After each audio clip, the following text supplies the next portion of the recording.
Hi, and welcome. You're listening to the X22 Report. My name is Dave, and this is episode 567, and today's date is January 15th, 2015, and the title of this episode is U.S. Upgrades Doomsday Planes as the people realize the economy is collapsing. Let's get right into the economic collapse news. Now, we understand the corporate media, the government, they have been telling us that the initial jobless claims have been shrinking throughout the holiday season, telling us that we are on the right path, that the economy is improving, everything is fine, people have jobs, it's down to 5.6%, and now the holiday seasons are over. Those part-time, those additional jobs, they're all disappearing. And all of a sudden, we're starting to see initial jobless claims increase. They were expecting it around 290,000. It surged to about 316,000. And it has not been this high since June of 2014. And you have to remember, there is a lot of corporations at this point starting to do layoffs. And we're seeing a lot of major retailers closing down. And we see a lot of those full-time employees in these retail shops losing their jobs. Now, as more and more retail shops close down, these people are going to have a very tough time finding work. Where are they going to go if we see all of these retail stores shutting down? And it's not like one or two stores. We're talking in the hundreds, and in some cases, it's in the thousands. And if they're all doing this, there are going to be no jobs at all. And you have to remember, high school students, retirees, they're also trying to get these same jobs.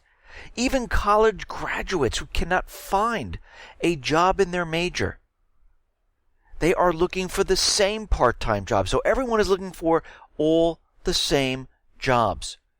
And eventually, if they can't find that, they go into waitering, waitressing, bartending, or any other type of job that they can possibly find. And this is why we have a nation of part-time workers. Many full-time people are losing their work. Now, we're seeing that the BLS is reporting that December wholesale producer prices actually jumped by 0.3% if you strip out food and energy. But if you put those back in, the actual prices, the PMI, actually dropped by 0.3%. And this was expected because of the falling gasoline. Now, the Philly Fed, this is the biggest miss since August of 2011. The Philly Fed Factory Index crashed from 21-year highs in November to the lowest since February of 2014. The headline 6.3 print, missing their expectations of 18.7. Follows last month's drop for the biggest two-month drop since Lehman. And we can see right now that the holiday season was a complete bust. And they all out there telling us it's a blip. No, everything is fine. It's because of the lower gasoline prices. This is why we're seeing this now. Of course, before the holiday season, they were telling us the lower gasoline prices were going to make increased retail sales. And now, since they've dropped, they're telling us that the gasoline prices have caused the drop in retail sales. So they're just spinning the story any way it fits into their agenda. That's all we are seeing at this point. And as we know, when we reported on the Christmas sales, the holiday sales during September, October, when we saw the fuel prices coming down, we said this is not going to make one bit of a difference because the people are tapped out, they're working part-time jobs, and they really don't see it as a savings or extra money. They see it as, oh, now I can put more gas in my car. I am still not going to go out there and spend money. This is how I see it. This is how many of the people that I speak to see it. And we can see this is exactly what everyone has been doing. Now, since the holiday season was a bust, what does this tell us? It tells us that the jobs that are being created are ridiculously low paying, and people cannot find good paying jobs where they feel secure, where they can go out and spend the money on the holiday season. Actually, this holiday shopping was the third worst of this century. This is how bad it is. And they're trying to pump and convince everyone that everything is absolutely fine out there. And then we take a look around. Let's take a look at these companies that are closing down, that they're laying off people. BP, they're cutting about 200 staff, 100 contractors. Radio Shack, they're preparing for bankruptcy. Caesars Palace, the casino in Las Vegas, they are declaring bankruptcy. Sony is going to close all 14 stores in Canada because of sales. It's not working out. Target, they are closing every single store in Canada. 133 stores, 17,600 people out of work. They racked up losses of about $2.1 billion. Now, if the private Western Central Bank countries are doing so fine and everyone is working, why don't we see an expansion of retail? Why don't we see people purchasing homes? Why don't we see people purchasing products? Why do we see a contraction? Because what's happening is people are tapped out. They don't have the high-paying jobs. The company says it plans to ask the court for permission to set up $70 million trust that it will use to pay 16 weeks compensation to store employees. It says stores will stay open during the liquidation process. So it looks like these people will have about 16 more weeks of pay, and then it will come to an end.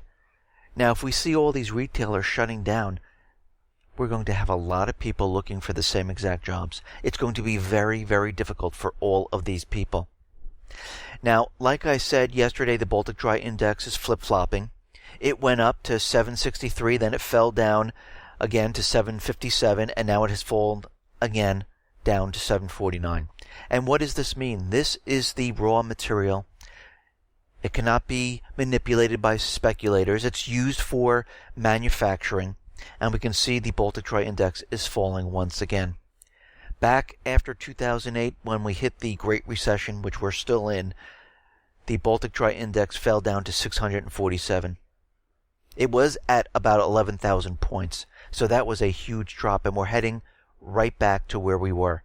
So how possibly can we be in a recovery? How possibly can we be manufacturing? It makes no sense, because what's happening is the government statistics, their manipulated numbers, it is getting further and further away from reality.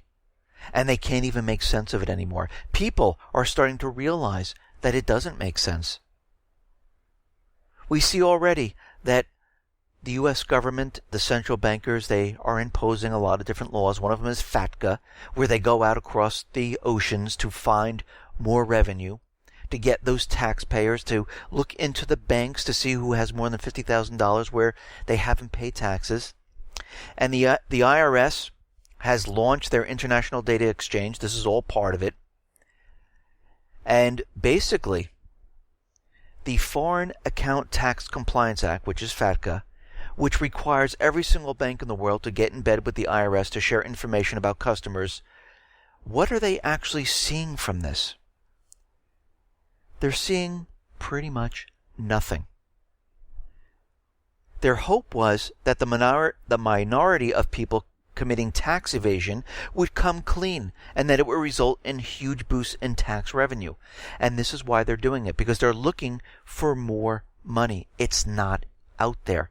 The people are broke. They're tapped out.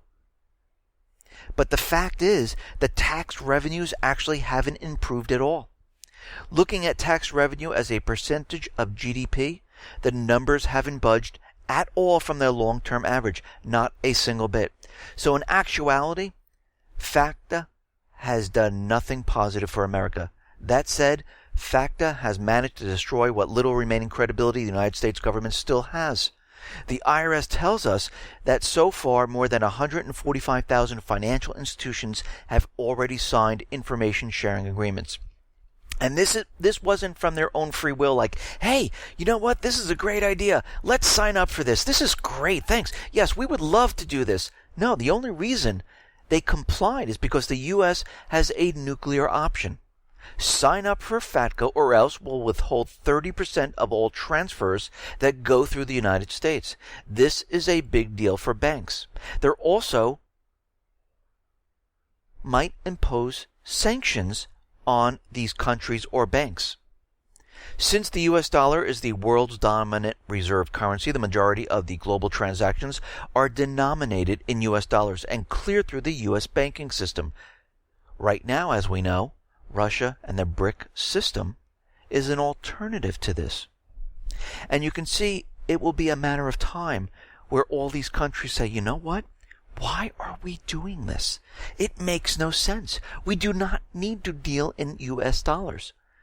We can look at the BRIC system. We can join up with them. And we won't have to worry about FATCA. We won't have to worry about taking these people and reporting them to the United States government. Basically, the United States has shot itself in its own foot. They're practically begging the world to please take away its last remaining financial advantage. Go ahead. Go someplace else. And this is exactly what is happening. The rest of the world is looking at this saying, you know something? This might be a great time to switch what we're doing. And a lot of people who are out there are saying, you know something? I cannot be a citizen at this point because I can't pay taxes out in Europe, taxes to the United States. I'll have nothing left. So they're giving up their citizenship here in the United States. And they're losing citizens this way and tax revenue. Now, the people of America, they are not believing the president that we're in this recovery. Now, we talked about this quite a bit, where Obama is out there saying, we are in a recovery, please believe me. You just don't feel it. And like I said, when we are in a true recovery, we completely feel it. You feel secure in your job. You come out of college, you have 4, 5, 6, 7 job opportunities. So when you really feel it, you know that we're in a recovery, and him just telling you that we're in a recovery means the actual opposite. Now, Americans just don't believe the president and his team's boasting about the economy, with 52% in a new poll believing that there are more people unemployed than the president says. So people are catching on.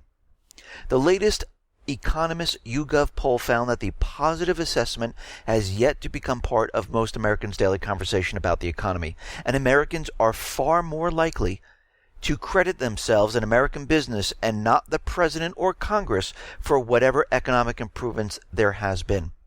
Simply, they just don't believe the data at this point. Only 1 in 4 think the unemployment figures are accurate. More than half think there are more people unemployed than the BLS is actually saying. And this is absolutely true. They are manipulating all this data, and people are starting to realize something is wrong.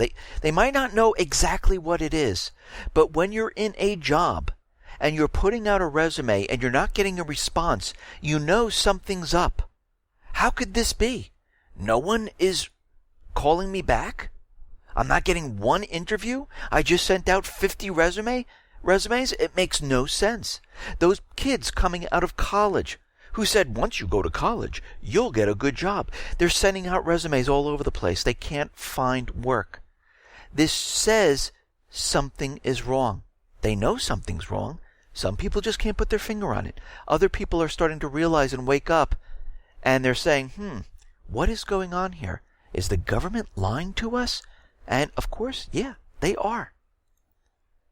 Now, David Cameron is going to meet with Obama, and they want to talk about how they're going to spy on everybody in the UK, in the United States. David Cameron is expected to ask U.S. President Barack Obama this week to put pressure on social networks such as Twitter, Facebook, to help UK intelligence monitor the online activities of hardline Islamists. Now, again, the question is, how do they know who's who unless they spy on everyone? The British Prime Minister will seek Obama's support for his plan to deny terrorists a safe place on the web. How does he want to do this? Well, we need to get rid of encryption. This is a big problem because then we can't spy on all you people. Reflecting on the terror attacks in Paris, Cameron said Tuesday it was vital that the UK intelligence agencies get access to encrypted online communications of suspected terrorists. And you know what's going to happen. You know they're going to spy on every single person. Because how do they know it's just them? So they're going to open it up to everyone, just like the United States is doing right now with the NSA, FBI, DHS. It's bulk data collection, and this is exactly what they want to do, and they're using this to push the encryption problem. Because those people who have encryption, they can't read your email, they can't listen into your phone calls, they can't read what or understand what you're doing on the internet. And this is why Obama is trying to push through CISPA. Of course, he created something that's exactly the same. So this way, when he says, I was going to veto CISA or CISPA, he can say, no, see, I told you I wasn't. I'm going to pass this one, which is exactly the same, but it just has a different name. And we can see most of the nations now are cracking down on privacy, free speech, even the French. The arrest of a famous comedian and 54 more people for hate speech and pro-terror comments in the wake of the Charlie Hebdo attacks have sparked a fierce debate in France over whether the authorities are guilty of double standards of freedom of speech. Because when you give freedom of speech to everyone, they're allowed to say whatever they want. The government doesn't decide what is hate speech, what isn't hate speech, because once you give them that, they move it a little bit further. Well, I don't like what you're saying, so that's going to be included in hate speech. And you can see it gets completely out of control. And this is how they break down on freedom of speech. Even here in the United States, we're seeing it. We're seeing about 50 San Francisco buses now feature controversial ads equating Islam with Nazism and showing an image of Adolf Hitler and Ayman al-Husseini, a 20th century Palestinian Muslim leader who opposed Zionism, with words Islamic Jew hatred. It's in the Quran. So you can see what they're doing at this point. The government at this point is trying to convince everyone that we need to hate Muslims. That anyone that agrees with the Palestinians, Muslims, they're equated to Nazis. And they're pushing this agenda. Because again, we will be going to war with Syria, with Iran, and then eventually Russia, China, and other countries like North Korea. But we can see right now, Hitler met with a lot of leaders. I mean, he met with President Hoover, so does that mean all U.S. people are lumped into this? He met with the Pope. Does that mean that we should throw everyone that is Catholic, Christian into this? No. And we can see right now that as they chip away at freedom of speech, this is going to destroy the United States. Our founding fathers and many others have said this. They have said that, and I'll read it from George Washington, if freedom of speech is taken away, then dumb and silent we may be led, like sheep to the slaughter. George Washington. Benjamin Franklin. Whoever would overthrow the liberty of a nation must begin by subduing the freeness of speech. Harry S. Truman. Once a government is committed to the principle of silencing the voice of opposition, it has only one way to go, and that is down the path of increasingly repressive measures, until it becomes a source of terror to all its citizens and creates a country where everyone lives in fear. Does this seem a little familiar to everyone of what is going on right now? Abraham Lincoln. America will never be destroyed from the outside. It will falter and lose our freedoms. It will be because we destroyed ourselves. And you can see this is exactly what they're doing. They're convincing people that we have to limit or control certain parts of free speech. And what they do is they chip away a little at a time, and before you know it, you're not free to say anything. And who has the right to say what is good speech and what is bad speech. Not the government. No, that's why it's all free speech. That's why everyone can speak about anything they want. If it bothers you, you don't listen. If you see something on the TV, you change the channel. You have the ability to tune it out. If you don't like what I'm saying, shut it off. You don't have to comment. You don't have to say anything. You shut it off. You listen to the things you want. You listen to the people that are speaking your language, that speak what you want to hear. That's free speech. But the government doesn't want this. The central bankers do not want this. They want to infringe upon our free speech. We can see it today. We see the government setting up fences, cages, where they say this is where you're allowed to speak freely. Of course, it's always really far away where you really wanted to do it, so nobody really can hear you. They're doing this on purpose. They're training the next generation. They're brainwashing them to convince them you do not have this right. And they already started with Common Core and with the brainwashing, telling children that you do not have rights. You have privileges and the government can take it away at any time. But this is completely false. It is a lie. You have the freedom to speak wherever you want. You have the right to privacy. You have the right to bear arms. They can't take these away from you. You are born with them.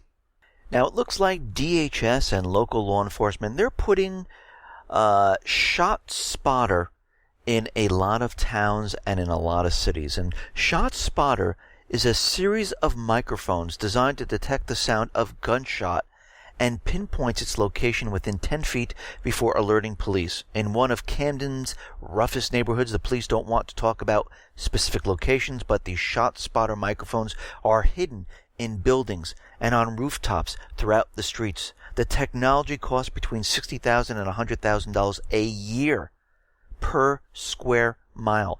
ShotSpotter is being used to listen and spy on citizens in mass. Loud noises trigger the sensors.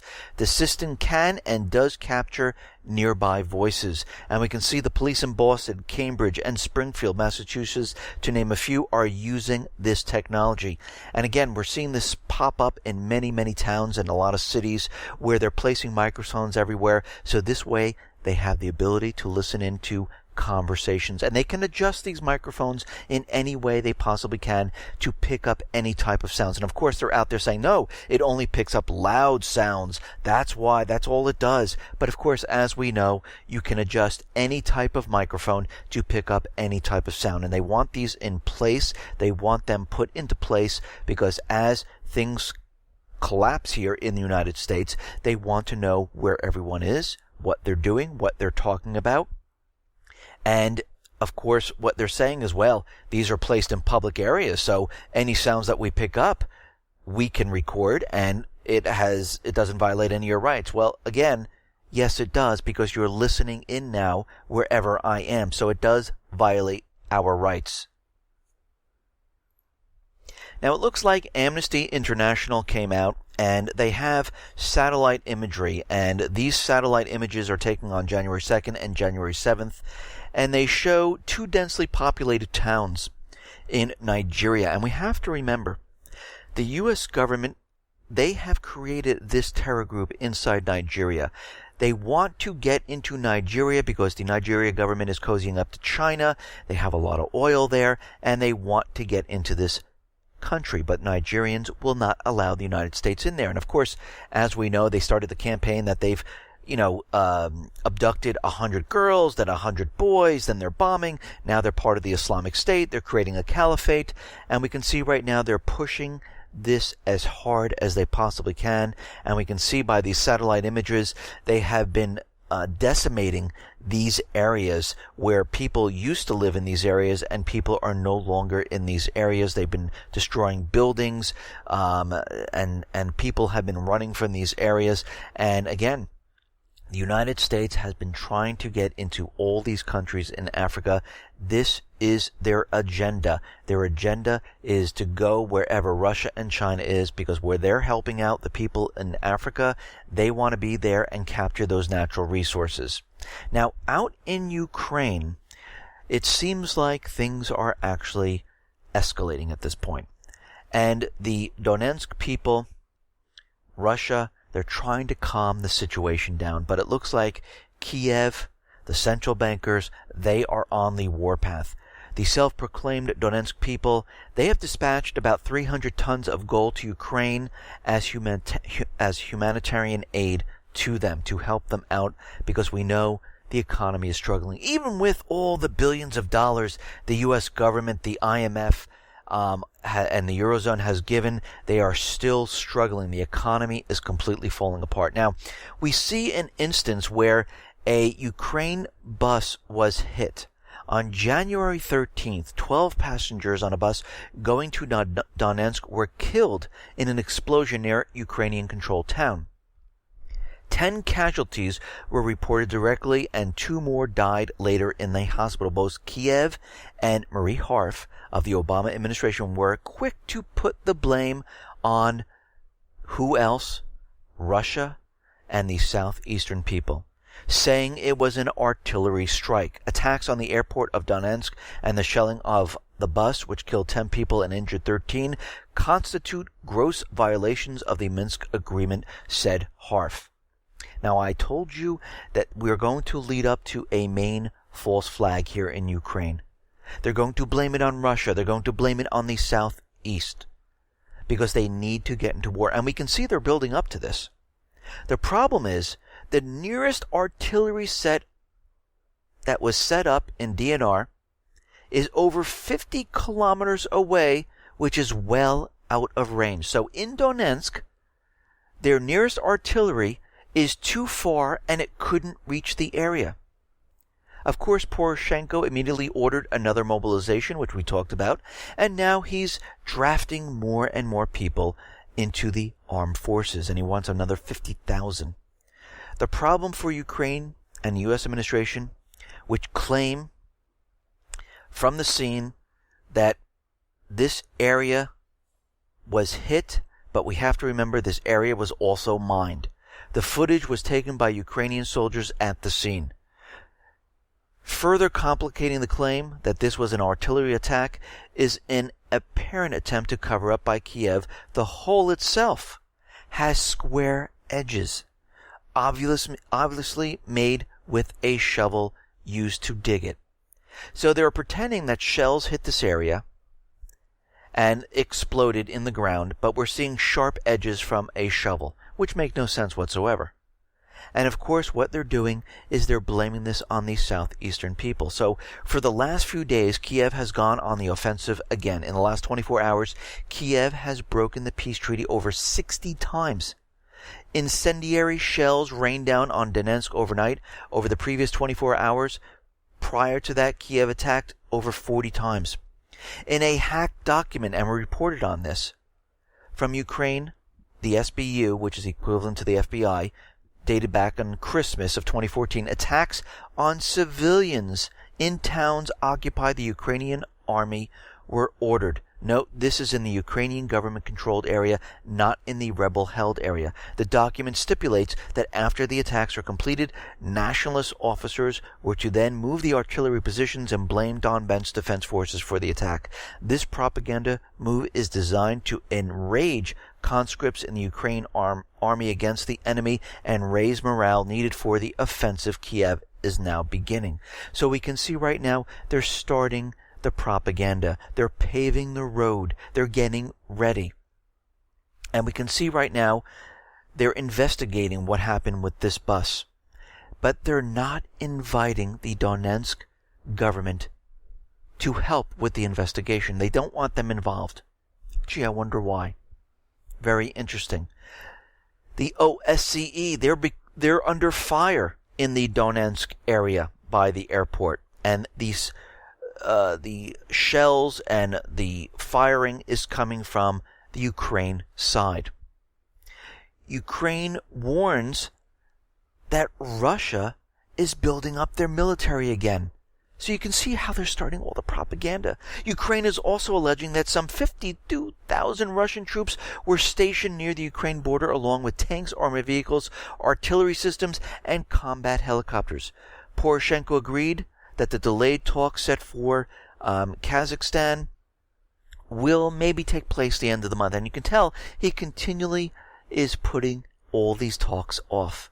And they're building up the propaganda that Russia is building up forces. Now, we've seen this before, where the Ukraine government was out there saying, yes, Russia is invading. They have forces. They have tanks. And guess what? We've never seen any of this. No proof. It never happened. So basically, we could tell they're lying once again. And we have another indicator that Ukraine is getting ready for a major offensive. The Ukrainian parliament on Thursday expanded the upper limit of compulsory military draft age for male citizens from 25 to 27. The adopted law stipulates that Ukrainian male citizens who are physically qualified for military service over 18 years old and older, but who have not reached the age of 27, and who have not right for exemption from military service will be conscripted. In a time of peace, and they're talking about ceasefire, why do you need to do this? Why do you need to take the vehicles of the people to use? Why do you need to bring in lethal weapons? They are building up, getting ready for a major offensive, period. Now, a couple days ago, we talked about how Russia and Argentina are going to border. Argentina is going to provide Russia with food, and Russia is going to pay for that food with fighter jets. Now, of course, England does not like this. The central bankers do not like this. So they're beefing up their military assets in the Falkland Islands. Britain is expected to order about 228 million worth of super missiles to provide its Falklands overseas territories with extra protection as Argentina boosts its air power with Russia-loaned jets. So you can see that every part of the world, they are getting ready by maneuvering military assets.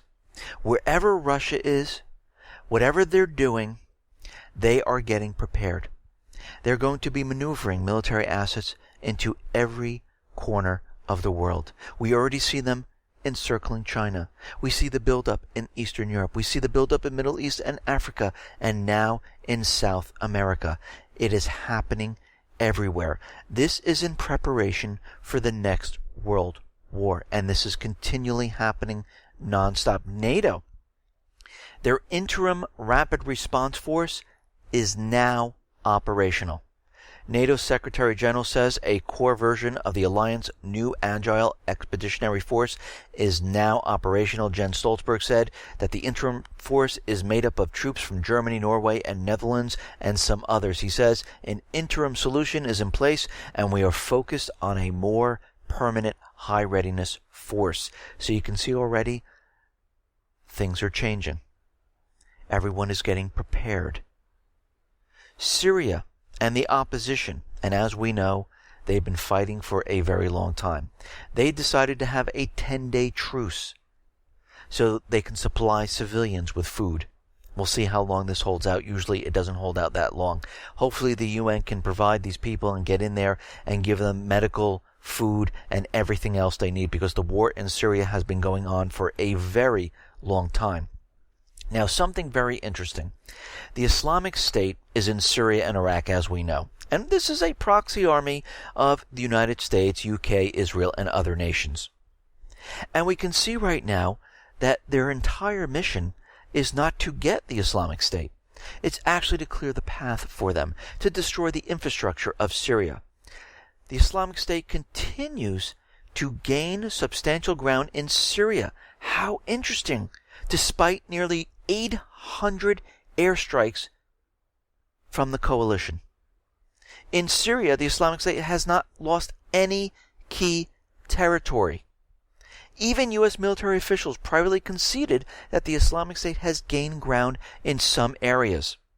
U.S. and its coalition partners had conducted 800 strikes in Syria. According to the Pentagon statistics, in all, the U.S. has spent about $1.2 billion on its campaign against nobody. They're destroying the infrastructure. They're expanding their area in the north and the east. And we can see from the maps that I have posted on the X22Report.com site or on YouTube, we can see that their entire area has grown, not shrunk. What does this tell you? This is the proxy army. They're trying to get as much as they possibly can, and they're trying to hold it. They will hold it long enough until the U.S. troops come in. Once the U.S. troops come in with the trained opposition, they will hold all this territory. This is exactly what they're doing. Now, they're building up propaganda once again that Assad is secretly keeping chemical weapons. They're saying that he has 5 secret caches of chemical weapons hidden. Only the top people know about this. Well, how's this information getting out there then? And again, this is all propaganda. They've been trying to convince everyone that he still has chemical weapons. They're using everything they possibly can because they know eventually they will bring troops into Iraq. As we can see already, Obama is making his case to bring in boots on the ground in Iraq. They're bringing in military assets into Kuwait, into depots there. They are getting prepared. They set up a division headquarters that can support 30,000 troops. And we know for a fact that they're training thousands of opposition soldiers. They are getting ready. They're not ready yet, but they're getting very close. Now, the FBI is out there once again telling us that they thwarted a plan to hit the Capitol. They've created a fake terror plot to justify their existence, as they normally do. This plot hits on all the themes one would expect from a good fake terror plot.